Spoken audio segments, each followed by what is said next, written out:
Hey guys, Kelly from Rookie Hunter. This episode is powered by Dark Energy. Dark Energy makes innovative hunting products for the modern hunter. Use promo code ROOKIE10 at the checkout and save 10%. When you use the promo code, you save and support the show at the same time. Go to darkenergy.com.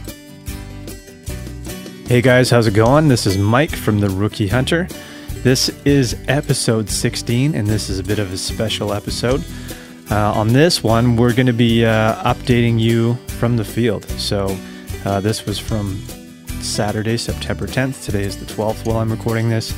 And we did an update to fill you guys in while we were in the truck on the way into our spot.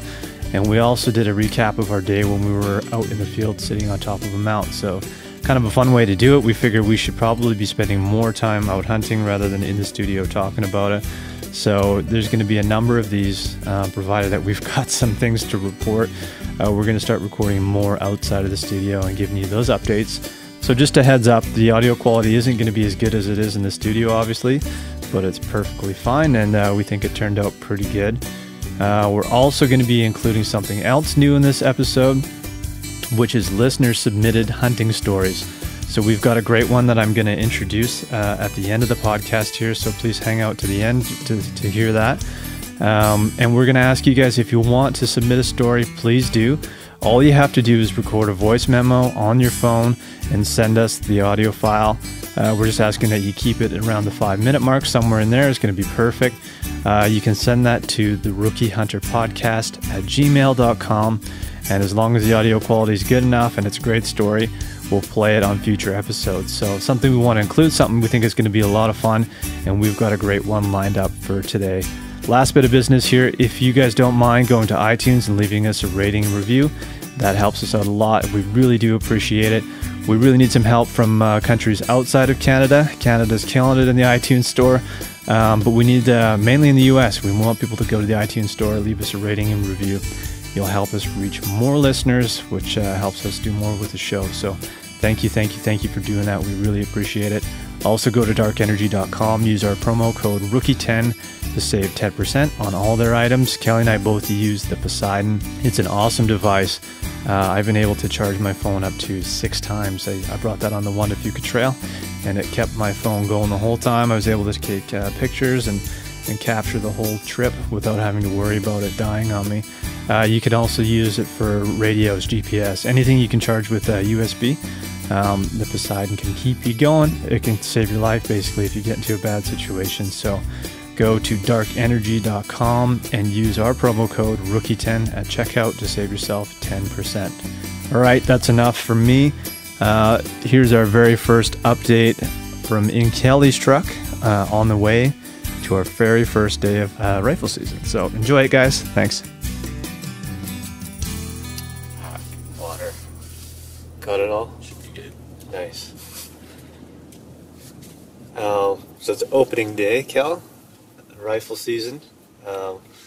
We've been out bow hunting. I don't know about you, but like we didn't really do much for bow hunting last year. We just kind of, I don't know, hiked around with a bow and not really expecting to get anything. But actually trying to get something this year, you get a lot more respect for successful bow hunters because it's hard. Yeah, So, super hard. And it also makes me realize how much I look forward to rifle season. yeah, totally. Because it feels like I don't know, I had a couple instances where I spooked a couple deer, and there's a spike with one. And last season I talked about the story where I spooked a mule deer that was a like 2-point, 3-point kind of situation. Yeah. But yeah, with the rifle, those both would have been deer in the freezer. So Yeah, it's crazy when you think of guys like Cameron Haynes, who are like, I think he's been successful in getting an elk like the last 8 or 9 years or something like that. yeah. And we can't even get close enough to a deer or even find a buck that we can take a shot at. So it's pretty crazy. I get the feeling that like mule deer hunting, archery, Yeah. is even harder than elk hunting. Yeah, I don't know. Because I think if you know where the elk are, you could call them in, and then you don't have to worry too much about getting in close. But I feel like with mule deer, it's impossible, like, to walk around and not make a sound. Like, I spooked those deer, and I was like at least 100 yards away. Right. Yeah, I don't know. It can be frustrating. I think it takes a lot of patience, and here we can't sit in a tree. Yeah. Like, there's not a lot of trees where you can put a tree stand up. No, they're all burnt and super so, sketchy. At least where we hang out sometimes, so. Yeah. So I think the first day that we went out, I think we counted something like, between the two of us, 18 muley does, or two of them were whitetail. There was a doe and a fawn, but so crazy that we didn't see anything. But you're right, it's like with mule deer, they're always hiding like in the smallest little shrubs and shit like that, and you kind of just end up landing right on top of them. Yeah, it's tough. Yeah.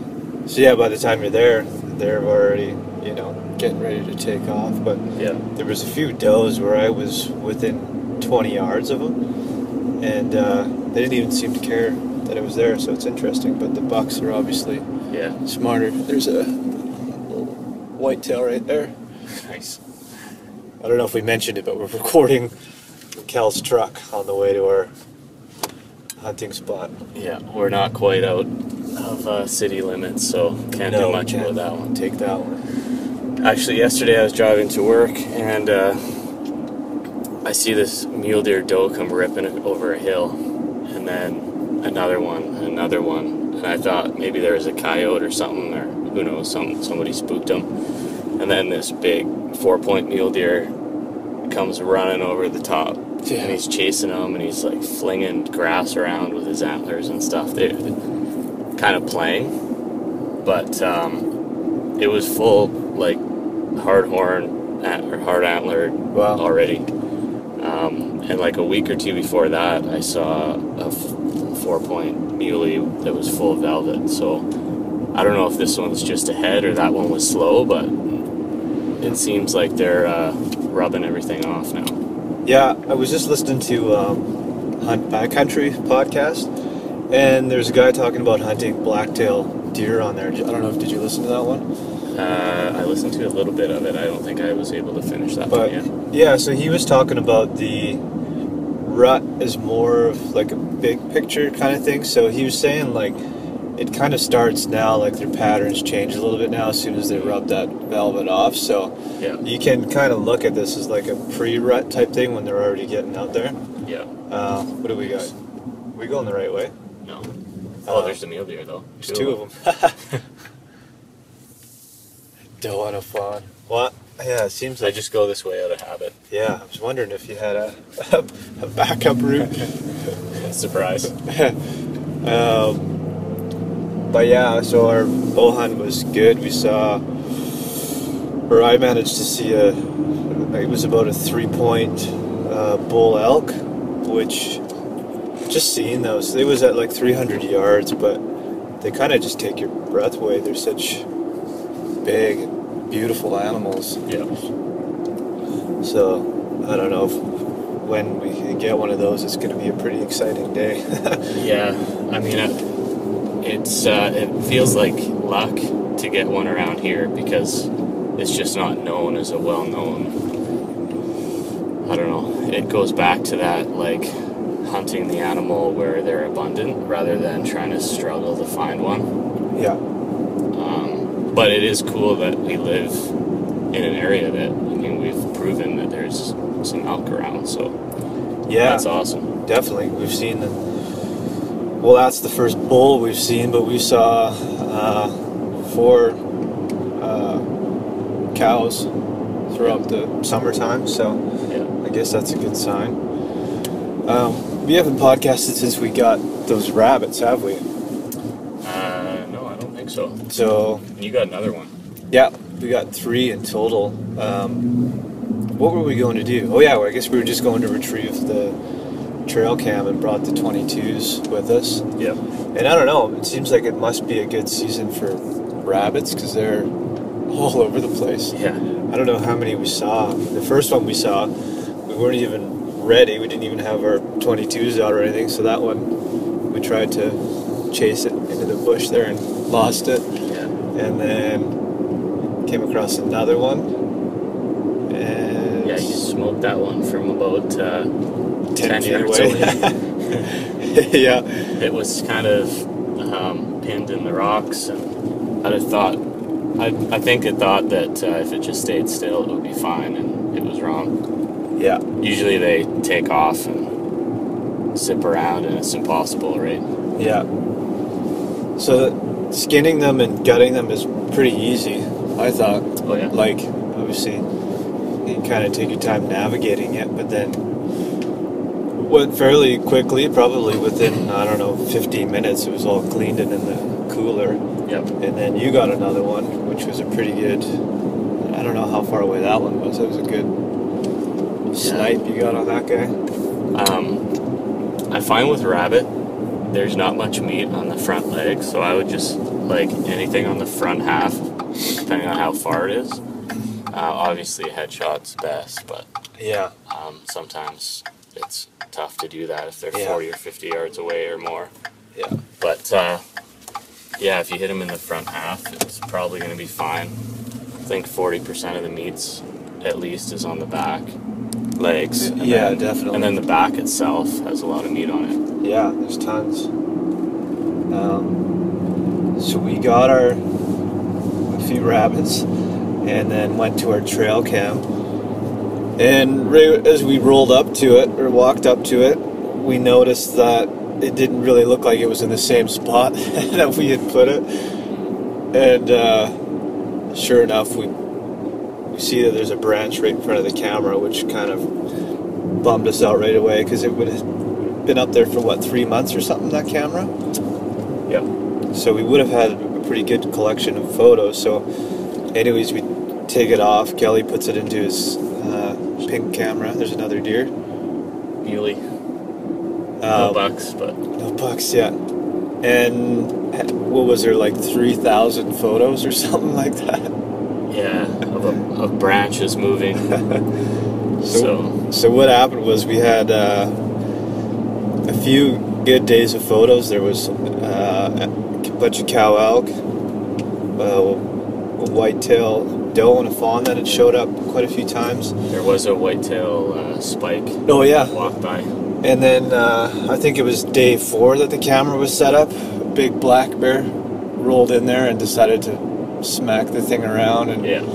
and then it was on an okay angle at that point. It was sort of just like not straight anymore. So I think we got a few more days of good photos, and then it was probably like day 9 where he came back and smashed it around some more. And that was pretty much it. So 3 months of branches moving after that because it was, And then it filled up the memory stick. yeah. And that was it. So that was kind of a waste, but at least we know in like the solid week of photos that we got, there's a ton of animals up there, so that's good. I just wish that because he knocked the camera over in July, and the camera filled up at the end of July. So, and then Yeah. we went at near the end of August. So I would have rather had pictures of August just to see what was moving in or moving out. Yeah, definitely. At that time. But yeah, I don't know. Maybe July is okay too. Maybe they're still kind of hanging out in that spot. Yeah. Bummer. Yeah. So that was too bad, but we also set up the trail cam closer to Kelly's house, and I put it on a tree that was a smaller tree, and I guess that one was just the actual tree was blown in the wind. Yeah, we've had a couple lessons on trail cams this year. So It's good. yeah, good to know. So find a good solid tree and make sure there's, I don't know, put it up high enough, I guess, so a bear doesn't smack it around. I don't know. Yeah. I moved it again, so I have it on a tree that's about 6 inches diameter, so I know the tree's not moving. Okay. But the risk is you always have to have it in somewhat of an open area so that branches don't interfere, and then you start worrying about people stealing it, Yeah. everything else. Yeah. I don't know why people steal trail cams. It seems like, I don't know. If I see a trail cam, I just walk by. Yeah. Some of them are the super expensive ones, but set up to send photos like directly to your email. Oh, there's a buck there. Nice. Oh, there's 2. Oh, I almost ran over a Jesus Christ, fawn. they're everywhere. 4 does. Well, hopefully this is a sign of things to come here for us. Yeah, that was a little 1 or 2 point there. We almost hit it with the truck. Bring home some roadkill. Yeah. Wow. But yeah, other than that, I went out once more, got another rabbit. I actually saw 2 that day. Missed the first one somehow. And then the second one, got a nice clean headshot on it. And that one was even faster to skin and clean. I tried to get a video, and I ran out of space on my phone, which was kind of a bummer, but I think we'll try and get some YouTube videos up soon here. So what's the plan for today, Kel? We're going to try this new area out, which seems promising so far, Yeah, considering we've already seen about 8 deer.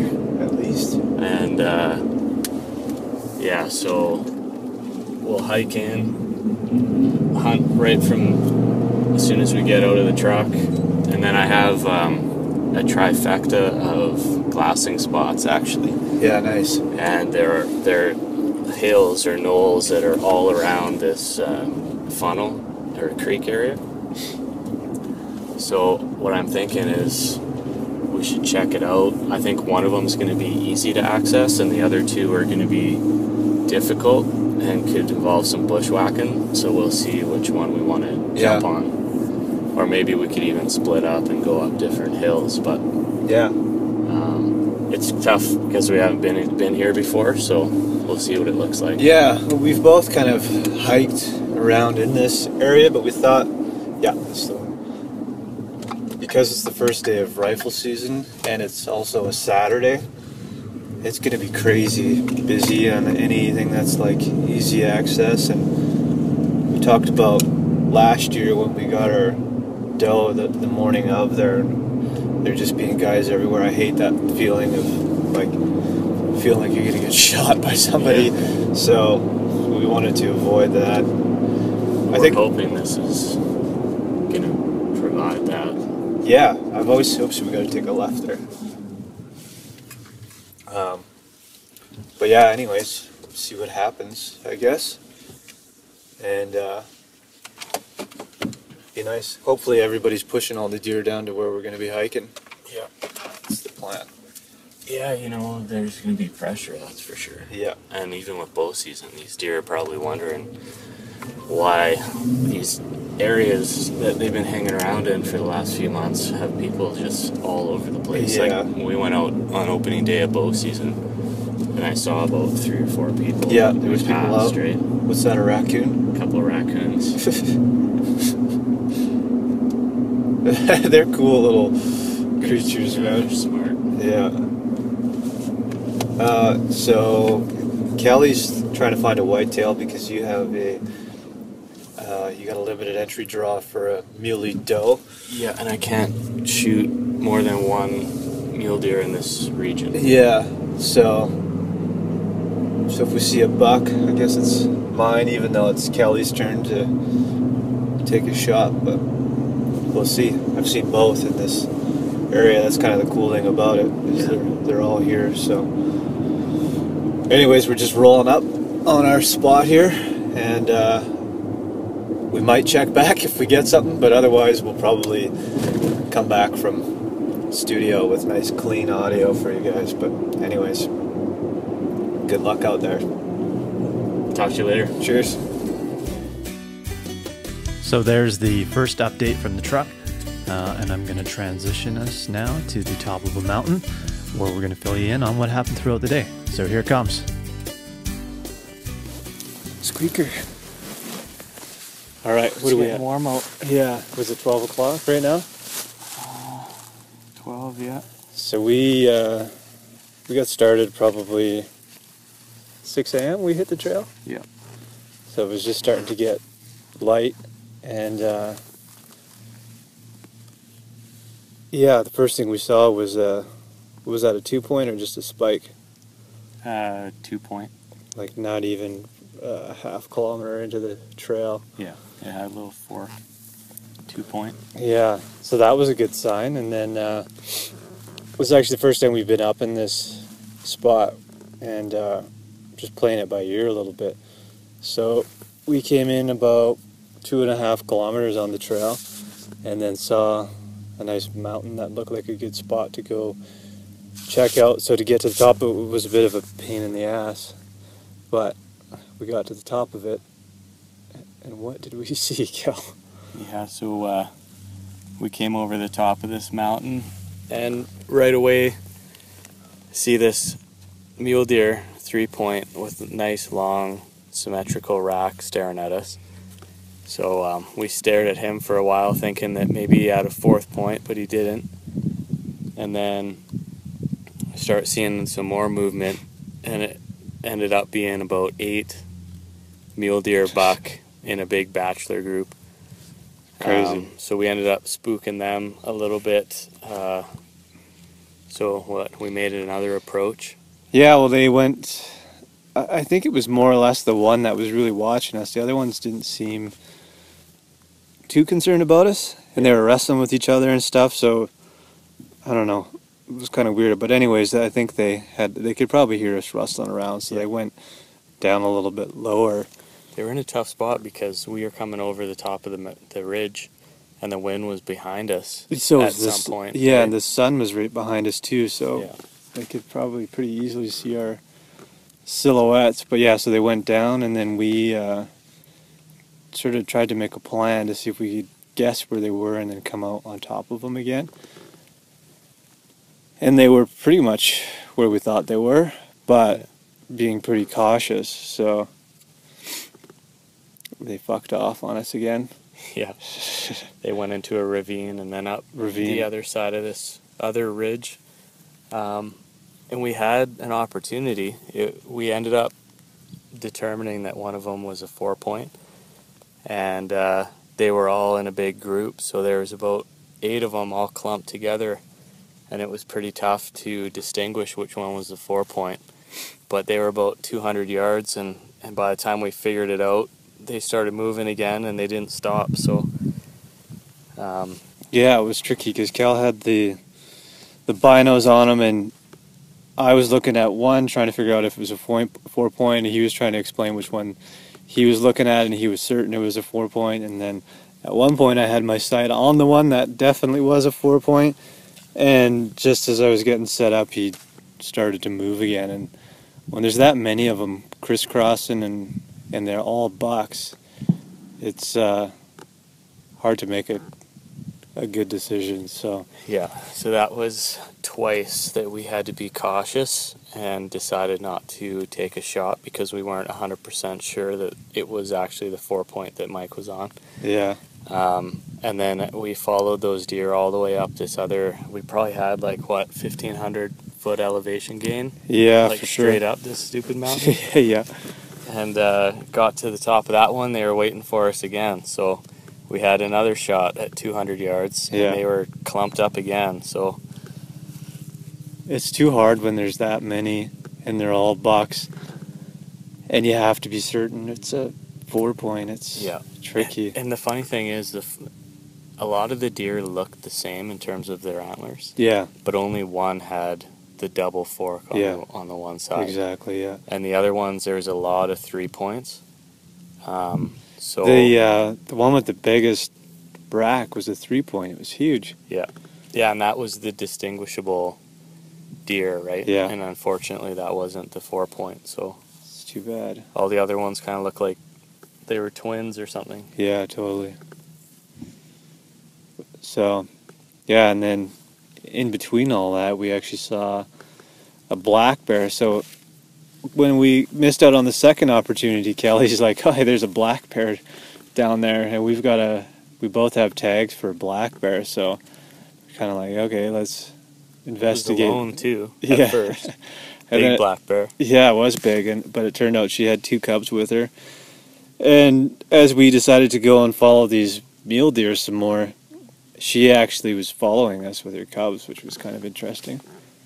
So I got a couple Yeah. photos of her. I Yeah, don't know me if they're too. that good, but So I don't know. It seems like things are coming together, and this is the first time we've been in this spot. Yeah. So I'm pretty pumped, regardless. But to we think that we were that close 2 or 3 times fuck. to getting a 4-point mule deer is definitely frustrating. But Yeah, I don't feel too bad. It's just one of those things that we didn't really screw up. We just couldn't do it with any certainty. So, Yeah. Oh well. if there was a few less deer in that group, it might have been a bit easier. Yeah, or if there was like a couple of bucks and the rest were does or something like that, that would have made life easy. But Yeah. anyways, Pretty cool to see, though. You can maybe in the rut when they all split up, we can Yeah. find that 4-point again. But definitely. yeah, pretty exciting anyway. For sure. And the scenery is amazing. Yeah, and We're I actually think sitting on the top of this mountain that we hiked up. we're overlooking the mountains and it's getting pretty warm right now actually, but it's sunny and oh man. Should have brought a nice cold beer. Yeah. So I don't know. I think we're just gonna hang out here for a bit. I don't think that anything's gonna be moving around midday in this heat, but we're gonna see if we can flush some stuff out in this valley below us. I think that's what we're gonna do. Yep. We still got a good 3 hours to hunt, I guess, before I gotta go. Yeah, But, we're kind of on the down, like moving down, but we'll hunt our way out. Yeah, we're talking about coming up here and camping. I think would be a pretty sweet spot because where we saw these mule deer, the trail that they're on looks like they use it pretty much every day. So if we can get on the other side and get ahead of them in the morning, if that's a typical route they take each morning, if we can be on the other side, then I think it would be good. Definitely. Yeah, I think that's it for this update. Yeah. Hopefully something changes and we'll have update number 3. Hopefully, yeah. All right, peace. So there you have it. Update from day 1 of rifle season. I'd say that was pretty good. I'm still excited. It's 2 days after it, and that's all I've been thinking about. I just can't wait to get back up there. But unfortunately, we both have work commitments and all those other things that come with life. So I might try and get out there again this week, but we might just have to wait until we can both take off on the weekend or something like that. But kind of good to know that there's 8 bucks out there that we can hopefully find. Only one of them, as we mentioned, was legal. It's 4 points only for mule deer right now. But come October, that switches to any bucks. So if those guys hang around, they'll probably split up. There's going to be some pretty good opportunities for Kelly and I to go back out there. So we're going to continue to go and just keep monitoring these guys. Kelly also has an opportunity for a muley doe with his limited entry draw. So things are looking good, I think. Touch wood, obviously. We don't want to jinx ourselves, but great start to the season. And that's going to take us to our listener submitted hunting story. And now that you guys are getting started, I'm sure there's already good stories starting to brew out there. So if you want to submit one, as I said in the intro, please record it as a voice memo on your phone and send it to us as an audio file to the Rookie Hunter Podcast at gmail.com, and just keep it around the 5-minute point. You're welcome to go over if you need to, if it's a good story. But yeah, we'll definitely listen to it. And if it makes the cut, you're going to hear it on the podcast. So please do it. It's a bit of work to put it together, but we'd love to hear it. So our very first one came from Curtis Auger, and I hope I'm saying his last name right. It's Auger. And his Instagram handle is @BornHunting. He's got lots of good stuff up there, including a link to the YouTube video that shows this whole event unfolding. So you're getting the audio version of it. There's also a video version of it. So I'm going to let Curtis take it from here. And just want to say another huge thank you to him for putting this together for us. It's an awesome story. So enjoy. Well, it's September and I'm just starting my second full season as a bow hunter. I managed to harvest a nice bull moose last October and a bear this May. This year's been a blast as I started scouting early and had 7 cameras up in June. I had whitetails and mule deer close last year, but I still hadn't drawn the bow on one. My cameras were set up in 3 different spots, and I had 2 beautiful whitetails that I was targeting this year. Although I only had 1 picture of a deer I nicknamed LeBron due to his really long G2s. September 1st came and went with me targeting the other whitetail with no luck. I was sitting at home on September 2nd contemplating the weather as it was really nasty outside. I had already told myself I wouldn't hunt on the 3rd due to 40-kilometer-an-hour wind gusts. A good friend of mine decided that he wasn't going to his spot due to the weather that day, but mid-afternoon I made my mind up and I was sitting 20 feet up at 4 p.m. The rain had started and persisted for 4 hours while the wind was blowing my pine tree all over the place. I had observed 3 does during the sit, and at 7:30 one of those does had fed no more than 20 yards from me. At one point she was keyed up downwind of my tree stand. I figured she had busted me, and I sat like a stone with her being 5 yards away at one point. The doe eventually worked downwind and didn't even know I was there. By this time I was absolutely freezing from the wind and rain. I had even contemplated getting down and calling it a night, but everything I read told me not to get out of the tree early. Approximately 15 minutes later, I turned my head to the left, and there stood LeBron in full velvet, browsing on the same bush where the doe had been feeding. This was the first time I had observed a pope and young buck this close. The adrenaline coupled with my freezing body was not a good combination at this point. Everything was a blur from here on out. I came to full draw with LeBron slightly quartering toward me at 20 yards. The arrow flew and I knew right away it was a bad shot. LeBron ran into a crop of trees 40 yards to the east with the arrow lodged in his shoulder.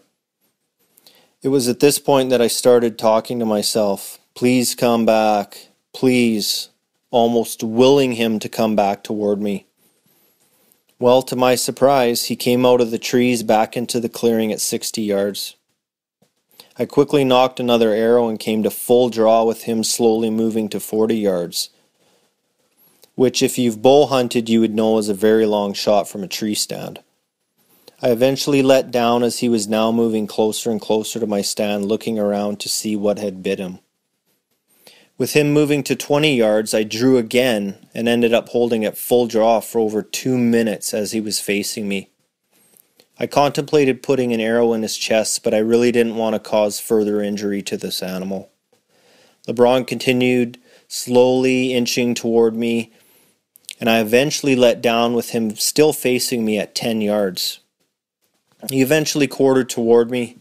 Coming to full draw again, I let the second arrow fly and I had a solid hit as I heard the distinct sound of a lung popping. He ran 70 yards across the clearing, stopped and staggered, again with me talking to myself, please go down, please go down. Well, this time LeBron didn't listen to me. He ran north along a tree line, knocking the first arrow out of his shoulder, turned a corner into another clearing and went out of sight. The first thing I did was a quick monologue on my GoPro as I had been filming the hunt. This was followed by a phone call to my buddy, telling him I needed help right away, and a call to update my wife. About an hour later, myself, a buddy, and his 2 young boys walked into the dark abyss to look for this deer. I only planned to walk to the spot where I had last seen him and simply look beyond the corner and not go further, with fear of bumping him and losing him forever. There was literally no blood sign on the ground as it was soaking wet from the rain. We located the arrow he had knocked out of his shoulder and I quietly rounded the corner to see him in my headlamp 10 yards away. I essentially lost my mind walking up to this awesome animal. All 4 of us were in awe seeing this large-bodied whitetail in full velvet. My arrowhead blew through one of his lungs, and the broadhead was protruding out of his hind quarter. Numerous pictures were taken, and LeBron was packed out a kilometer on a game cart in 2-foot-high swamp grass. Everyone that has seen the video footage tells me they have never seen a whitetail get arrowed and come back. The hunting gods were definitely on my side that night. I'm still on cloud 9 about this awesome deer that I was able to harvest.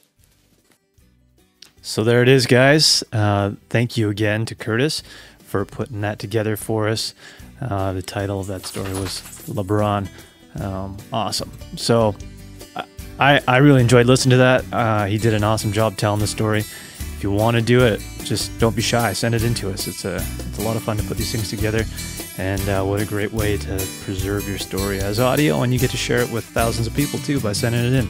So don't be shy. The Rookie Hunter Podcast at gmail.com. All right, folks. That's it. Shorter episode today. Different episode. Let us know what you think. I'm going to put up a thing on our message board. You can leave your feedback there. Go to theRookieHunter.com. I think that's what it is. Yeah, it is. So yeah, head over there, check it out. Leave us a comment, send us your hunting story. Go to darkenergy.com. Use our promo code Rookie10. You know all the stuff. We didn't have a beer recommendation. We don't drink in the field unless we're celebrating something. So just make your own for this episode. Thanks a lot, guys. Good luck to everybody out there. We're having a blast doing this podcast. We appreciate you guys listening. It's growing quickly, and we couldn't ask for a better group of people to be supporting the show. We'd love to hear from you guys. Send us emails, leave us comments, follow our Instagram. Make sure you follow Curtis at Born Hunting on Instagram as well. Yeah, I'm going to leave it at that. We'll see you guys hopefully in 1 week. Happy hunting. Cheers.